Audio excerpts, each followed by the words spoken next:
Hi everyone, welcome to Power Chemistry's question and answer series.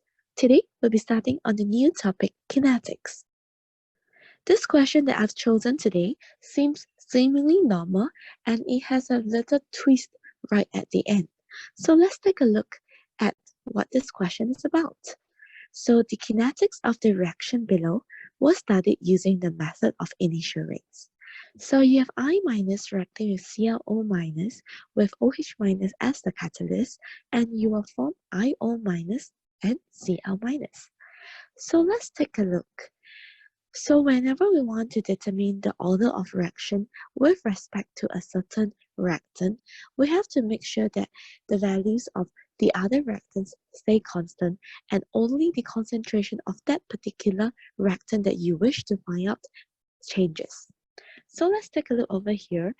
Well, I want to find the order of reaction with respect to I minus. So therefore, my concentration of ClO minus and OH minus has to stay the same. So looking at experiment 1 and 2, this fits what I'm looking for. So only the concentration of I minus doubles. And when this occurs, what happens to the initial rate? So you realize that it increases from 9.4 times 10 power negative 3 to 18.7 times 10 to the power negative 3.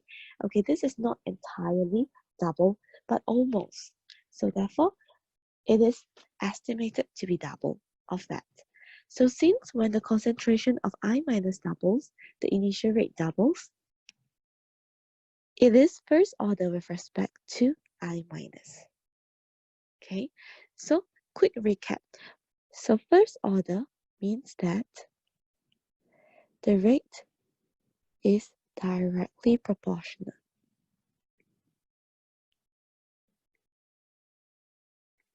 to the concentration of the reactant. So meaning when the concentration doubles, the rate doubles, or when the concentration triples, the rate triples. So we also have zero order, where rate is independent of concentration of reactant. So that means no matter how your concentration of reactant changes, no matter how it changes, your rate will not change. And we also have a second order, which is where rate is directly proportional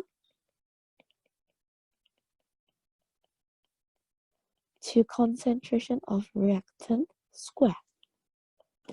So that means when the concentration of the reactant doubles, the rate will increase by 2 square, which is 4 times. So that's just a quick introduction to this concept. So over here, I've established that it is first order with respect to I minus.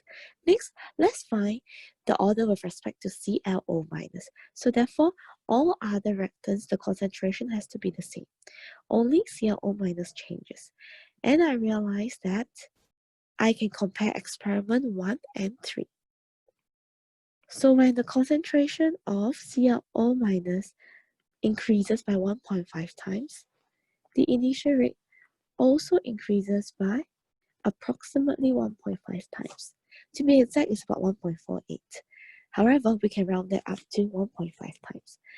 Hence, you can see that the rate is directly proportional to the concentration of ClO minus. Therefore, it is also first order with respect to ClO minus. So it seems like quite normal so far, right? Then we come to OH minus. So for OH minus, after looking at all the experiments, I realized that there's no way that I can find an experiment with I minus and ClO minus concentration constant. So therefore, when I can't do this, what do I do? So what I do is, well, I make sure at least one of the concentration stays the same. So over here, I realized that from experiment 3 to 4, my concentration of ClO minus stays the same, and my concentration of I minus doubles, and my concentration of OH minus is halved. Okay, so over here, let me look at the initial rate. So I have two different changes to take note of. So first, let me take into account the change of concentration of I minus. So it doubled. So therefore, since I already know that I minus is first order, therefore when the concentration of I minus doubles, the initial rate should double. Therefore, I should get 28.0 times 10 to the power of negative 3. Then next, I have to take into account the effect of the concentration of OH minus. So when the concentration of OH minus is halved, this will be the effect. However, it seems like what happened?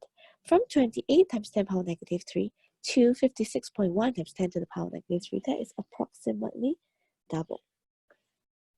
Wow, so this is very interesting. And this means that the concentration of OH minus is inversely proportional to the initial rate. That means when the concentration of OH minus is halved, the initial rate doubles. So therefore, over here, since it's inversely proportional, we can say that the order is negative 1. So why negative 1?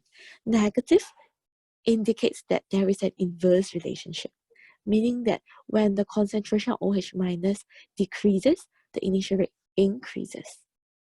1 indicates that it's proportional, meaning that the factor by which the concentration of OH minus changes is proportional to that of the initial rate. So over here in our example, the concentration of OH minus decreases by a factor of 2, and the initial rate increases by a factor of 2. So since they change by the same factor, therefore I have that 1. So together, because it's inversely proportional, I have the order negative 1. So over here, let me write out the rate equation.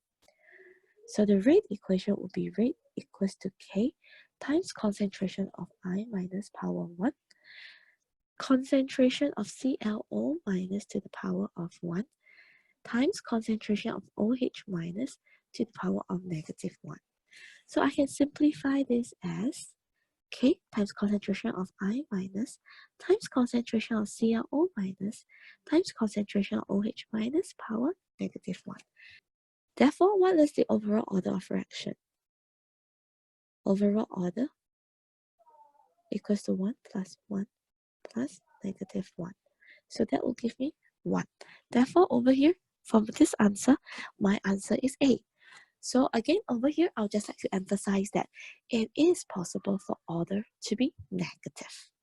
Okay, please take note of that. Thank you so much for watching and subscribing. Thank you and have a nice day. Bye-bye.